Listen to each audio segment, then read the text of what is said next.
हरे कृष्णा। तो आप सभी भक्तों का हार्दिक स्वागत है आज के श्रीमद् भगवद गीता के डिस्कशन में। आज हम लोग चर्चा करेंगे श्रीमद् भगवद गीता यथारूप सेकंड चैप्टर दूसरे अध्याय का श्लोक संख्या 56। इस पे हमने लास्ट टाइम चर्चा किया था, थोड़ा सा इसी पे थोड़ा चर्चा आगे बढ़ेंगे।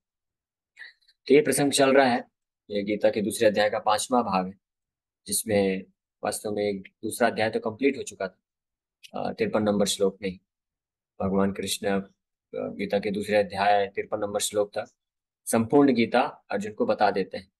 और फाइनली जब आखिरी में आते आते भगवान बुद्धि योग के बारे में बताते हैं, बुद्धि योग के क्या लक्षण है, बुद्धि योग का क्या अर्थ है, और बुद्धि योग ही सर्वश्रेष्ठ है, बुद्धि योग या भक्ति योग दोनों एक ही चीज है। तो उसको बताते हुए कि ऐसे स्थिति में जो भक्त होता है वो स्थित बुद्धि होता है, स्थित प्रज्ञा होता है। तो उसके उस बुद्धि योग में कैसे कार्य किया जाता है, उसका क्या परिणाम होता है, क्या फल मिलता है, ये सब भगवान वर्णन किए।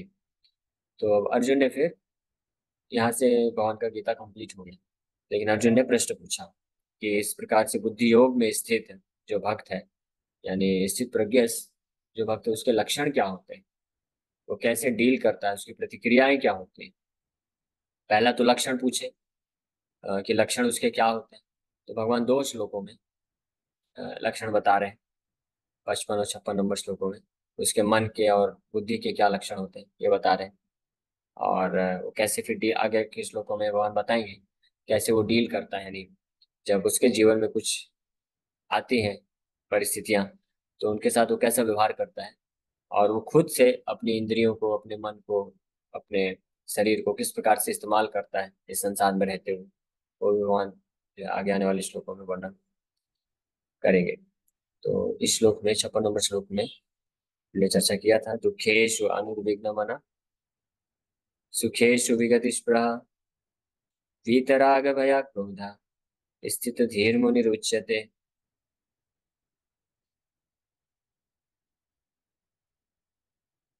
One who is not disturbed in mind, even amidst the threefold miseries, or elated when there is happiness, and who is free from attachment, fear, and anger, is called a sage of steady mind.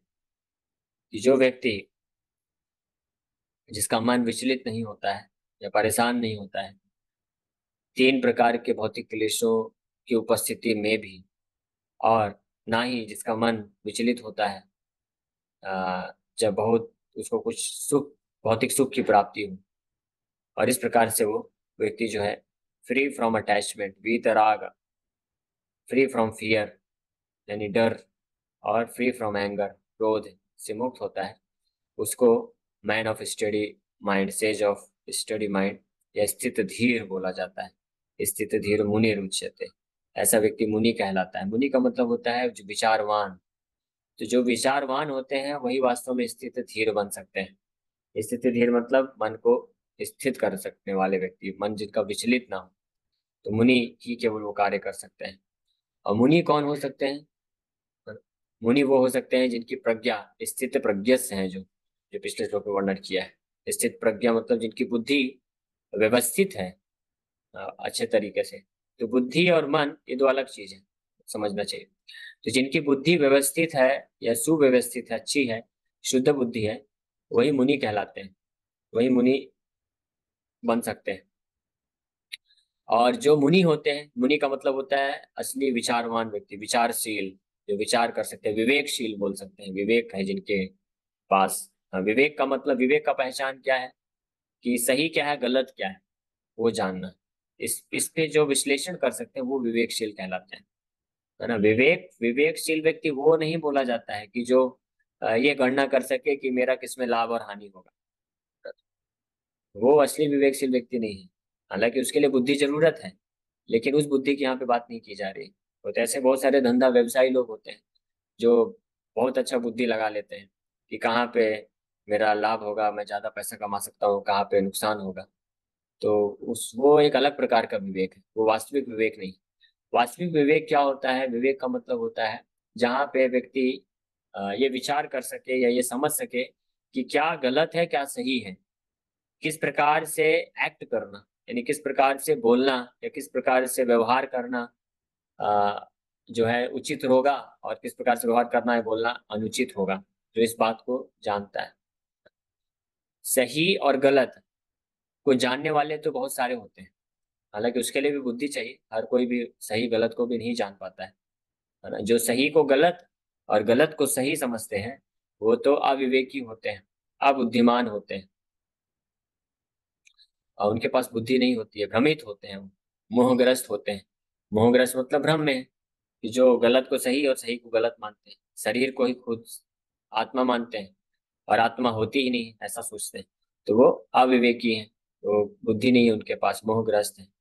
लेकिन जो सही को सही मानते हैं, गलत को गलत जानते तो हैं, तो उनको आ, बोलते हैं कि हाँ उनके पास बुद्धि है, वो बुद्धिमान बुद्धिमान तो है।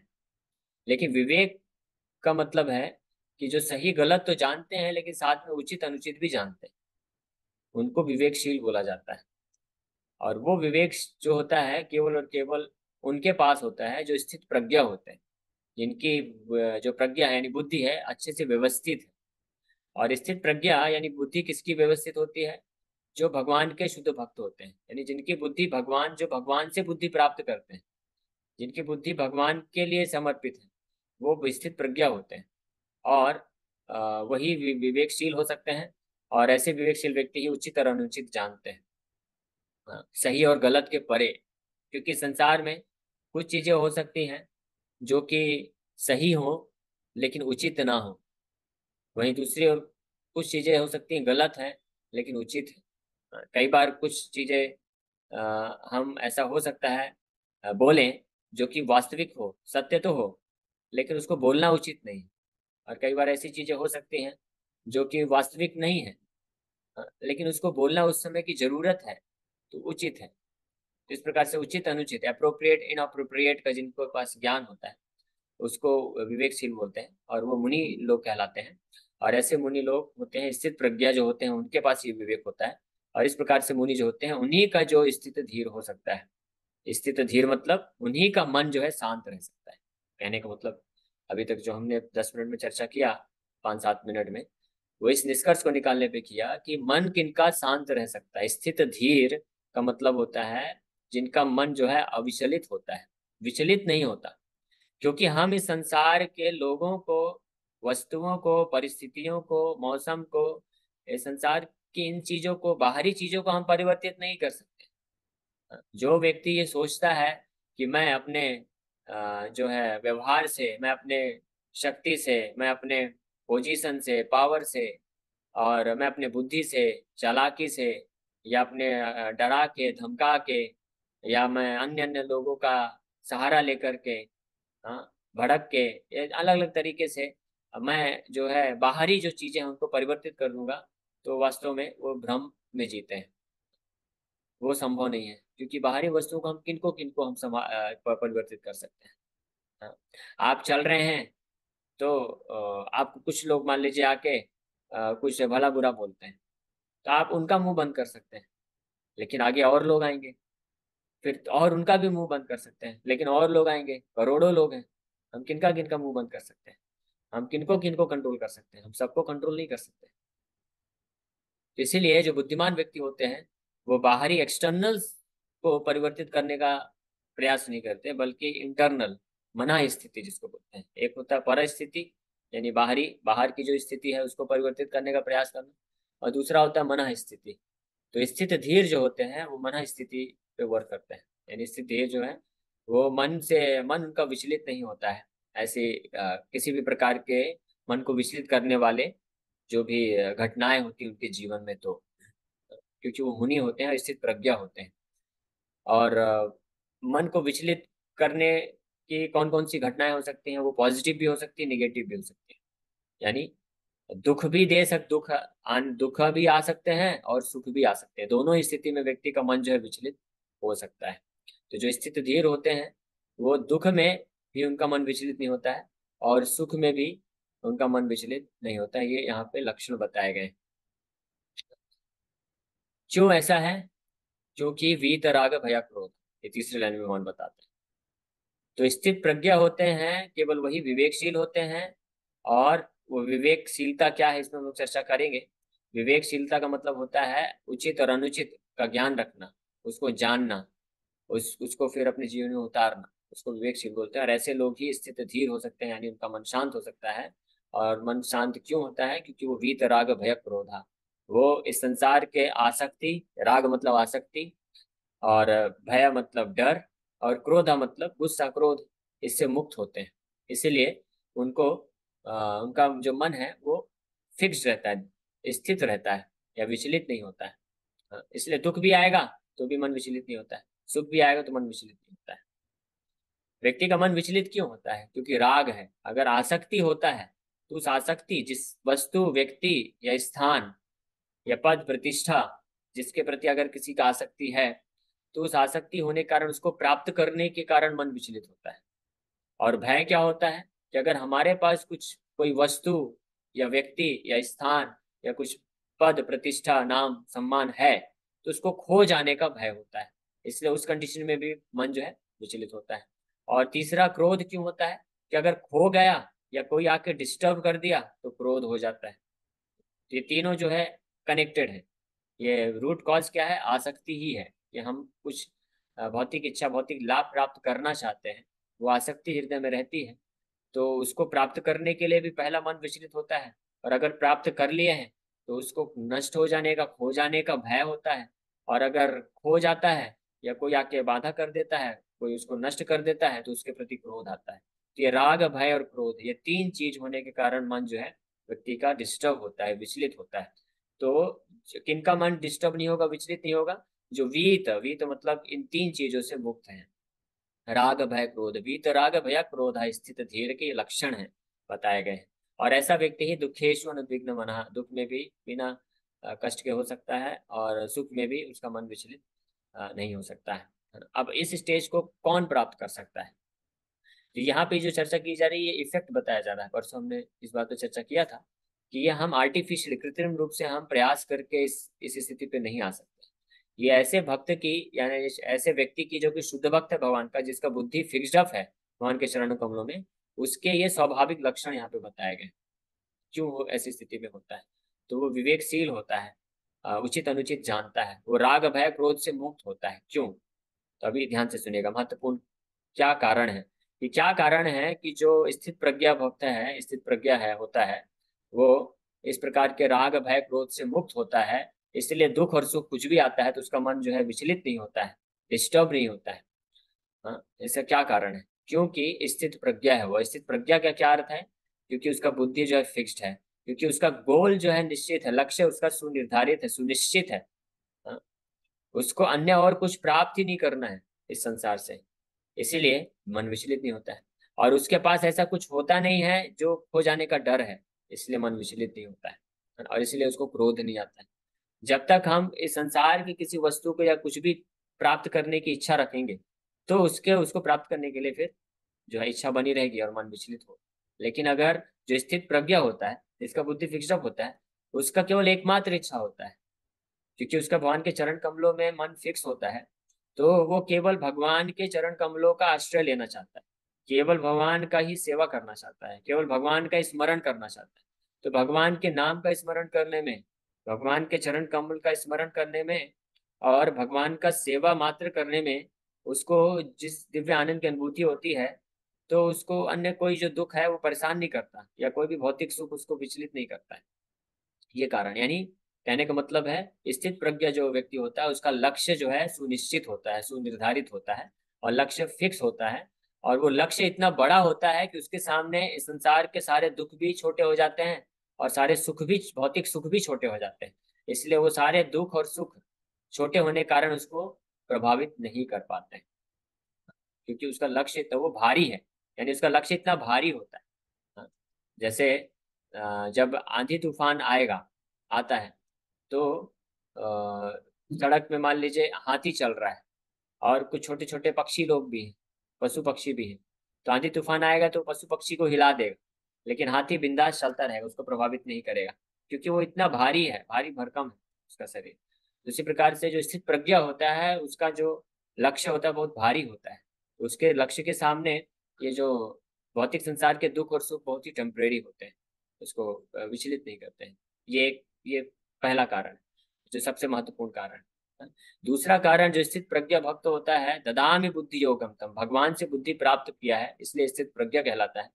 और भगवान से उपदेश प्राप्त करके, गीता भागवत से उपदेश प्राप्त करके उस ज्ञान को जानता है, उसके पास असली ज्ञान होता है, आत्मज्ञान होता है। उसको पता होता है कि मेरे संसार में, अभी मेरे जीवन में जो भी मुझे दुख मिल रहा है वो वास्तव में कोई बहुत बड़ा दुख नहीं है। हमको हमेशा एक बार ध्यान रखना चाहिए कि इस संसार में कोई भी ऐसा बड़ा से बड़ा दुख नहीं है जो हम झेल नहीं चुके हैं। यानी इस जन्म में नहीं तो हम पिछले कई कई जन्मों में, हमारे इस जन्म में जो हमको सबसे बड़ा दुख मिला अगर आज तक, या इस जन्म में कोई सबसे बड़ा दुख मिल सकता होगा, तो उससे भी हजारों गुना ज्यादा बड़ा दुख हम ऑलरेडी हम सहन कर चुके हैं, हमको मिल चुका है। तो ऐसा कोई दुख नहीं संसार में जो हमको ना मिला हो। तो ये उसको ज्ञान होता है, इसलिए ये दुख से वो प्रभावित नहीं होता है। और वहीं दूसरी ओर, ऐसा कोई संसार का सुख नहीं है जो इसका वो भोग नहीं कर चुका है। इस जीवन में हमको जो सबसे अच्छा सुख मिला हो, या जो इस जीवन में भविष्य में जो सबसे सर्वोत्तम सुख मिलेगा, तो उससे भी लाखों गुना ज्यादा अच्छा सुख हम भोग चुके हैं। लेकिन फिर भी उसका कोई प्रभाव नहीं पड़ा, हम फिर भी इस संसार में वापस से ऐसे पड़े हुए हैं। तो इस बात का जिसको ज्ञान होता है कि मैं जीवात्मा हूँ और मैंने कई कई करोड़ों करोड़ों जन्म में ले रहा हूँ। किसी जन्म में मैं नरक में था, जिसमें घोर यातनाएं सहन करना पड़ा मुझे, हाँ, तो वो भी मुझे नष्ट नहीं कर सका। तो अभी इस जीवन के जो थोड़े मोड़े दुख हैं वो मुझे कैसे नष्ट कर सकते, डिस्टर्ब कर सकते। उसी प्रकार से जब किसी भक्त के हृदय में इच्छा आती है कुछ भौतिक सुख प्राप्त करने की, तो वो इस प्रकार से भक्त विचार करता है कि ये सुख क्या है, इससे लाखों गुना सुख तो मैं अपने कई पिछले जन्मों में प्राप्त कर चुका हूँ।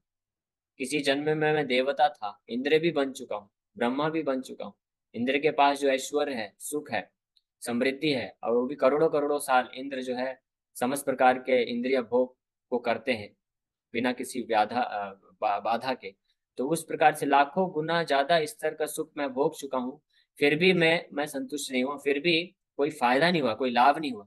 तो इस अभी इस मनुष्य शरीर के जो क्षणिक जीवन है, 60-70 साल का कुछ जो जीवन मिला है, तो उसमें ये जो क्षणिक सुख है इसको प्राप्त करके अपने समय को व्यर्थ गंवाने का क्या लाभ। तो इस प्रकार से भक्त विचार करता है। तो दो तरीके से, एक उसको भगवान के चरण कमलों में आश्रय लेने से जो दिव्य रस मिलता है, आनंद मिलता है, इतना ऊंचा लक्ष्य वो होता है कि उसको ही प्राप्त करने के लिए वो प्रयास करता है। इसलिए इस संसार के जो भी सुख दुख आते हैं उसको सब तुच्छ दिखते हैं। और दूसरा, उसके पास ज्ञान होता है कि संसार के जो तथाकथित सुख दुख आ रहे हैं उनका वैल्यू क्या है, उनका कोई खास वैल्यू नहीं। इस प्रकार से वो भक्त वीत राग भय क्रोधा, राग भय और क्रोध से मुक्त हो जाता है और स्थित धीर मुनि रुच्यते वो कहलाता है। तो ये यहाँ पे मन के विशेष रूप से स्थित प्रज्ञा भक्त के मन के लक्षण का यहाँ पे भगवान बड़े अच्छे से वर्णन कर रहे हैं।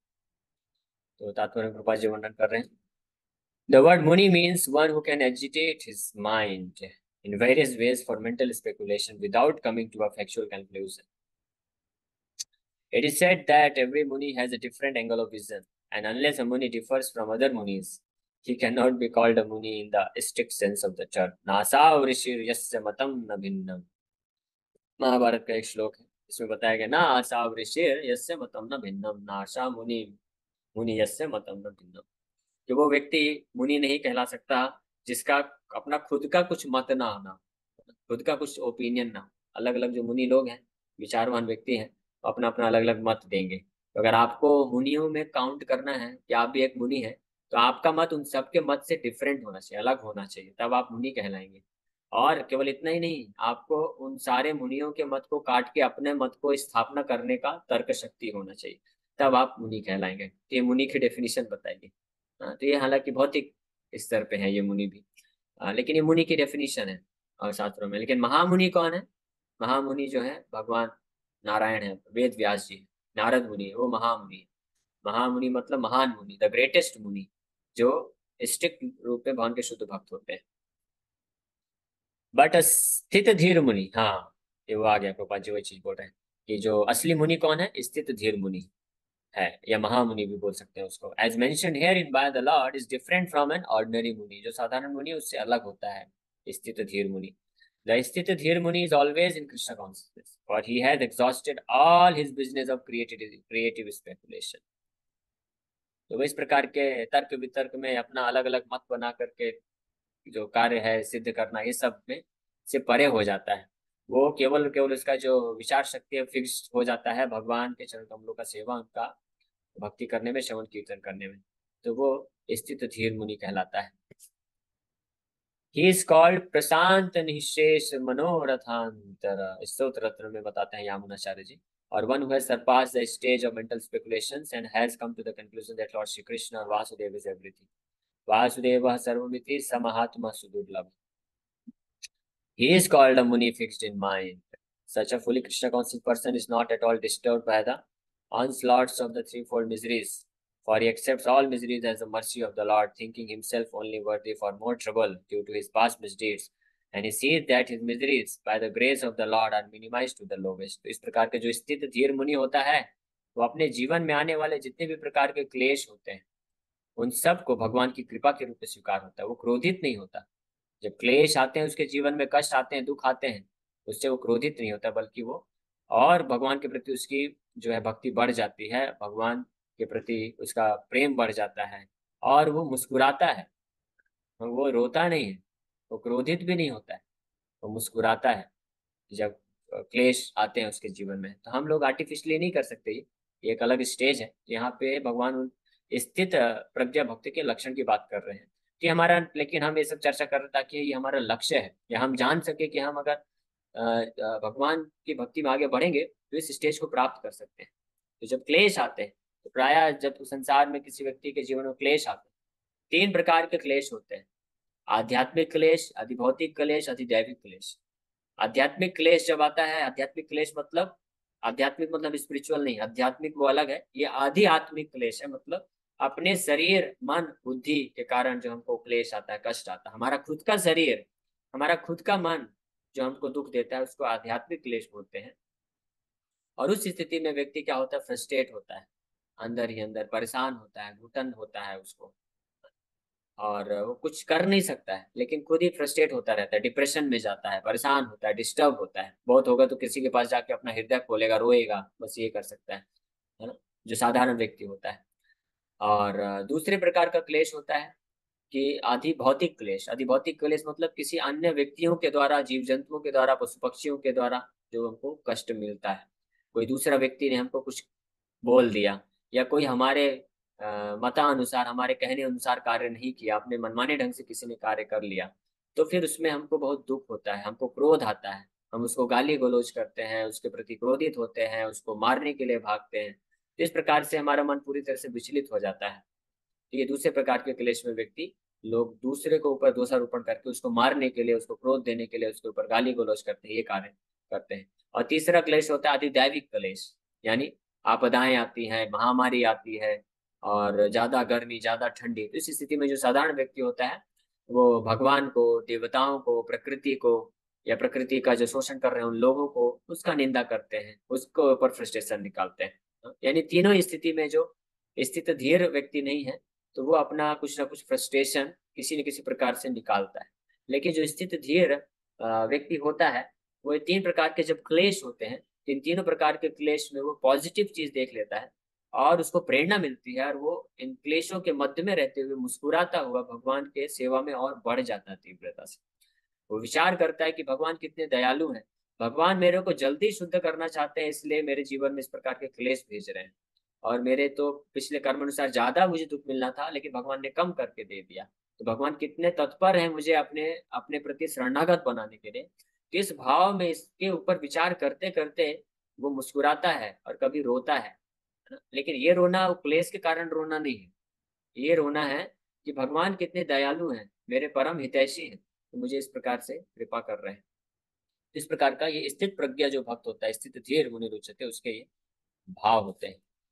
Similarly, when he is happy, he gives credit to the Lord, thinking himself unworthy of the happiness. He realizes that it is due only to the Lord's grace that he is in such a comfortable condition and able to render better service to the Lord. और इतना ही नहीं, जब उसके जीवन में कुछ सुख आता है, बहुत कुछ अपॉर्चुनिटी आती है, संसाधन आते हैं, फैसिलिटी आती है, तो भगवान को धन्यवाद देता है, भगवान को ही कृतज्ञता व्यक्त करता है कि भगवान की कृपा से ये प्राप्त हुआ। विशेष रूप से जो भक्त होता है, तो भक्त देखता है कि उसके जीवन में जब भगवान की कृपा से उसको और ज्यादा सेवा करने का मौका मिल रहा है, तो उसका भगवान के प्रति और कृतज्ञता बढ़ता है, प्रेम बढ़ता है, वो धन्यवाद देता है भगवान को, उसको अहंकार नहीं होता। इस भौतिक संसार में जब कष्ट आता है साधारण लोगों के जीवन में, तो वो अपना फ्रस्ट्रेशन निकालते हैं, वो परेशान होते हैं, डिस्टर्ब होते हैं, सामने वाले को, समाज को, देश को, दुनिया को और देवता को, भगवान को वो दोषारोपण करते हैं, इस प्रकार से अपना फ्रस्ट्रेशन निकालते हैं। लेकिन जब उनके जीवन में सुख आता है तो उनका अहंकार बढ़ता है, वो सोचते हैं मैंने अपने बल पे प्राप्त किया है, मैं बहुत शक्तिशाली हूँ, बहुत बुद्धिमान हूँ, बहुत एडवांस हूँ, मैं बहुत एक्सपर्ट हूँ, दक्ष हूँ, इस प्रकार से वो विचार करता है। लेकिन भक्त के जीवन में कैसा होता है, क्लेश आता है तो भगवान को धन्यवाद देता है, कृपा समझता है, भगवान के प्रति प्रेम बढ़ता है। और जब उसके जीवन में कुछ फैसिलिटी आती है, सुख आता है, भगवान को का सेवा करने का और मौका मिलता है, तो वो भी वो भगवान को धन्यवाद देता है और भगवान की कृपा मान के वो भगवान के प्रति और शरणागत हो जाता है। तो ये अंतर होता है स्थित धीर और साधारण जो लोग होते हैं। And for the service of the Lord he is always daring and active and is not influenced by attachment और aversion. Attachment means accepting things for one's own sense gratification, and detachment is the absence of such sensual attachment. But one fixed in Krishna consciousness has neither attachment nor detachment, because his life is dedicated in the service of the Lord. Consequently, he is not at all angry, even when his attempts are unsuccessful. Success or no success, the Krishna conscious person is always steady in his determination. इस प्रकार से जो स्थित धीर यहाँ पे जो बताया गया भक्त, उसके लक्षण हैं कि वो सफल हो या विफल हो, उसका कोई कंसर्न नहीं है, उसको कोई फर्क नहीं पड़ता है। Is only concern about how he can render better and better service for the supreme Lord. उसका केवल ये कंसर्न रहता है, चिंता रहता है कि कितना ज्यादा मात्रा में वो भगवान का सेवा कर सके, भगवान का स्मरण कर सके, और सेवा करने के पश्चात कुछ सफलता मिले, यानी उसको कुछ लाभ मिल जाए, तो भी वो विचलित नहीं होता है, वो भगवान को ही अर्पण कर देता है। और अगर लाभ नहीं मिलता, हानि होती है, तब भी उसको फर्क नहीं पड़ता, क्योंकि सेवा करने का जो अपॉर्चुनिटी है वो तो कोई उसको त्याग नहीं सकता, उससे तो कोई छुड़ा नहीं सकता। एक भक्त को चाहिए क्या? भगवान को सेवा करने का मौका चाहिए बस। यानी भगवान के नाम जप करने का, भगवान का गुणगान करने का, और किसी भी तरीके से भगवान जैसे योग्य से उसको समझते हैं उसके जीवन में उस प्रकार से सेवा अर्पण करने का मौका देते हैं, बस उसको वो चाहिए। और वो सेवा कर जो करने का जो अपॉर्चुनिटी है वो उससे कोई भी नहीं छीन सकता है। देवी देवता भी नहीं छीन सकते हैं, ब्रह्मा जी भी नहीं छीन सकते हैं। तो इसलिए वो निश्चिंत रहता है, और इसलिए उसको कोई फर्क नहीं पड़ता कि टेम्परेरली यानी क्षणिक रूप में कुछ उसके जीवन में आए या जावे, उसको कुछ फर्क नहीं पड़ता, क्योंकि उसको पूर्ण विश्वास रहता है कि भगवान मेरी योग्यता अनुसार, मैं जिस प्रकार से भगवान का अच्छे तरीके से सेवा कर पाऊंगा, जिस प्रकार से मैं भगवान के प्रति सेवा करके उनका जो है सनातन नित्य दास, उनके प्रति प्रेम विकसित कर पाऊंगा, तो भगवान निश्चित रूप में वो कृपा करके मेरे जीवन में वैसा जो है मौका या वैसा अपॉर्चुनिटी प्रदान करेंगे। तो इस प्रकार से वो स्थित धीर रहता है, अविचल भाव में भगवान की सेवा में लगा रहता है। सो इसी के साथ हम लोग यहीं पे विराम करेंगे। Thank you very much. Hare Krishna Krishna Krishna Hare Hare, Hare Ram Ram Ram.